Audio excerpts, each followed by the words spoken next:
வணக்கம். செய்திகள் வாசிப்பது சரவணா. அர்ஜுனா டேபிள் டென்னிஸ் அகாடமியில் கோடைக்கால பயிற்சி முகாம் நடைபெற்றது.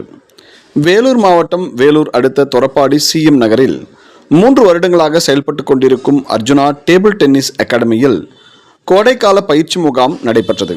இதில் டேபிள் டென்னிஸ் பயிற்சி, சதுரங்க பயிற்சி, வில்வித்தை பயிற்சி, யோகா பயிற்சி ஆகிய பயிற்சிகள் திறமை மிகுந்த பயிற்சியாளர்களால் மாணவர்களுக்கு பயிற்றுவிக்கப்படுகிறது.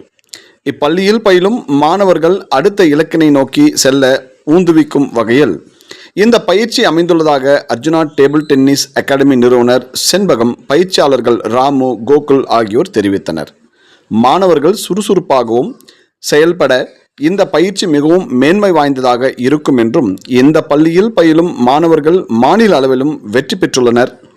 டேபிள் டென்னிஸ், சதுரங்கம் போட்டி, வில்வித்தை ஆகிய விளையாட்டுகள் தேசிய அளவிலான விளையாட்டுகளாக விளங்கி வருகின்றன என்று குறிப்பிடத்தக்கது என்று அர்ஜுனா டேபிள் டென்னிஸ் அகாடமி குழுவினர்கள் தெரிவித்தனர். செய்திகளுக்காக அப்பர்.